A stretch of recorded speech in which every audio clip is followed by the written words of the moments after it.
Right now, I feel like the world is truly healing. Because for the first time in years, the Vancouver Canucks actually have a prospect in their system that is going out there and giving us a show in his regular league play. Ever since the Elias Petterssons in 2017-18 and the Quinn Hugheses in 2018-19, the Vancouver Canucks haven't really had a prospect that was doing well enough to justify making videos continuously about them. Vasily Podkolzin in 2019, after he got drafted, he was up and down in the KHL, VHL, MHL, World Juniors, international tournaments everywhere. He was not getting playing time, and thus we are more so making videos about the peculiarity and the off-putting nature of his development. Nils Höglander, sure, he was a good player, but he didn't have the pedigree of a first-round talent. He's a second-round guy that eventually found himself onto the Canucks and debatably was rushed a bit in his development with Bruce Boudreau, etc. And then you have yourselves the guys taken in 2020, 2021. I mean, these guys were not really top-tier players. The Canucks traded away all their draft picks, so, the Canucks are kind of losing out on that. But now, with this player drafted in 2022, we already made the 1 year later video about him, by the way, we are talking once more about the Vancouver Canucks first round selection in 2022, 15th overall, Jonathan Lekkerimaki. Because when it comes to the way his season has gone, the way his preseason went, we had made a few extra update videos just saying, hey, this guy's on the rise. This guy is starting to do well. Now, the regular season in the SHL has started, and what you really wanted to see out of Lekkerimaki is being executed to a T perfectly. And if this continues, I feel like the Vancouver Canucks are going to have the first prospect since the Quinn Hugheses and the Elias Petterssons that we can justifiably make videos about continuously. Back in this time frame, it was great. Pettersson, Gaudette, Dahlin, Coland, all these guys were so good in their leagues, and we made videos about them because they just cannot stop scoring. But after this generation of prospects, you had a bunch of guys that were not producing too much, not because it was their fault. I mean, you can't go out there and blame Podkolzin for the weird development he had exhibited in Russia. But with Lekkerimaki starting out his SHL campaign, now is the time that the Vancouver Canucks fanbase can rejoice. Because in 2 SHL games so far with Lekkerimaki, the guy has 2 total goals. And that is a pretty good number because he is on pace for 52 goals in 52 games played. That's not going to happen. Okay, well, calm down. But it's the way in which Lekkerimaki has progressed from last year to this year and the way he is scoring these goals that makes things impressive. As we had talked about, when he was drafted, Lekkerimaki had 7 goals in 26 games played, which is amazing for a 17, 18-year-old player. He was actually 17 for the majority of the season because he was born in July of 2004. He then took his talents to the Allsvenskan because Djurgårdens was demoted from the SHL down to the second-tier league and only had 3 goals in 29 games over there. He had a lot more goals, 5 goals in 15 games in the postseason, but also was a point-per-game guy, really honing out his playmaking edge in that playoffs as well. Lekkerimaki, though, was battling injuries. He was battling mono. It was not great. And this is all just copied and pasted from previous videos we have made over the past few months. We all know the story. This was not the development path that Lekkerimaki was supposed to go down. But when we saw his postseason last year and how he absolutely exploded to become a top point-producing contributor for Djurgårdens, it got us all excited to see what a healthy Lekkerimaki could look like, how he reads the play in the offensive zone, how he can fire pucks on goal, and how his offensive mind works. Sure, he's not the biggest guy in the world, he's only 5'11", 172, but Lekkerimaki has the mechanics and the skills to really make things work offensively should his development go the right way.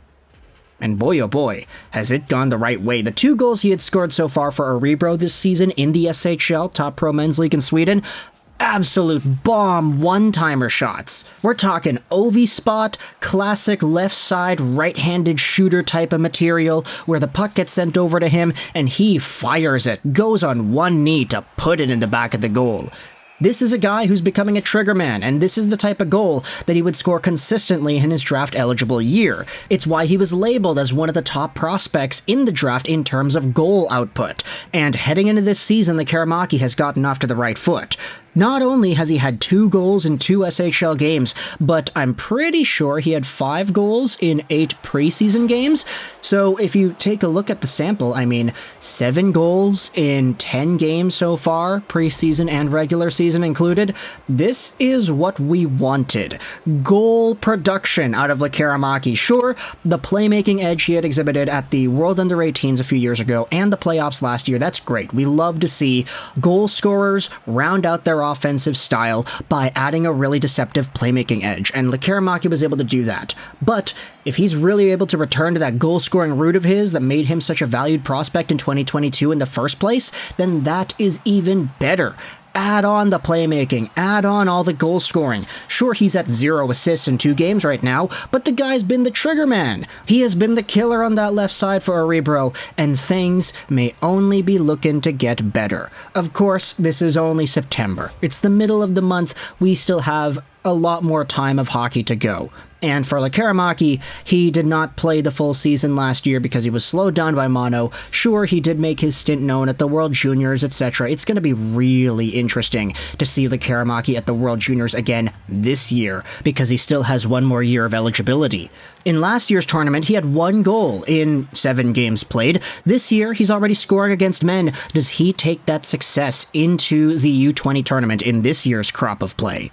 It's going to be interesting, but for now, with 2 goals in 2 games under his belt, if Lekkerimaki can just keep this up, we're going to have reason to keep on making videos about him. Remember in 2017-18, when Elias Pettersson was debuting in the SHL for the first time, and he broke Kent Nilsson's point production record for a rookie player?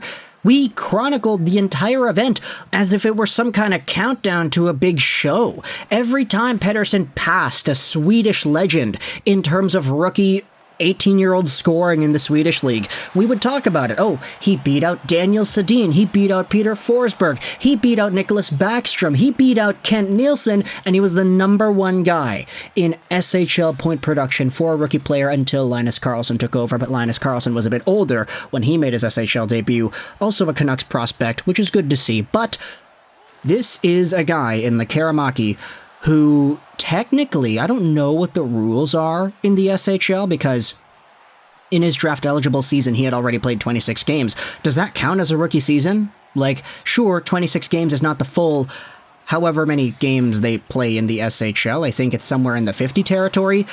But if Lekkerimaki is in this position now where he gets the full sample of SHL play and he produces, let's just say, as a top 6 scorer, he doesn't even need to keep up his goal per game pace. If he gets, let's just say, 15 goals on the year, that is already incredible.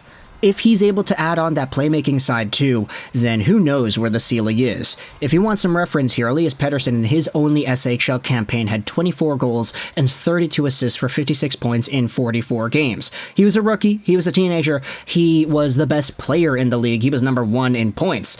And then he broke all those records simultaneously. So there was a lot to go for with Elias Pettersson, but of course Pettersson is literally a 100-point player in the NHL right now. Any type of expectation like that for Lekkerimaki I feel like is a bit too far out of his range, but this guy was taken 15th overall, EP was taken 5th, so there's room to navigate here. At the end of the day, though, what Lekkerimaki has shown off so far was that his mono season, the season from last year, that's not going to slow him down. He's back in the SHL with a vengeance. He was scoring in the preseason. He's scoring in the regular season. He's on pace for a goal a game. He's not going to sustain that, but as long as he remains competent, there's going to be a lot more to talk about this guy as the year goes on. So, let me know your thoughts in the comment section below. How do you feel about Lekkerimaki doing his thing in Sweden? I know there are a bunch of other prospects doing their thing. There's the prospects showcases all across different NHL teams, and the Canucks had themselves a very dominant showcase against the Flames the other day. A lot of prospects there, but it's kind of tough to really make videos about it without the box scores being available to us. Either way, the Canucks also played the Winnipeg prospects the other day as well. Aidan McDonough showcasing off his value. And those games, the Flames game, the Jets game, and then the last game, I think it's against the Oilers. It's going to be all on YouTube. Some of them are already done, of course, but the VODs, I think, are still available if you want to watch those on your own time. But either way, thoughts in the comment section below about Lekkerimaki and the way he has started out his season. I hope you enjoyed this video, and bye.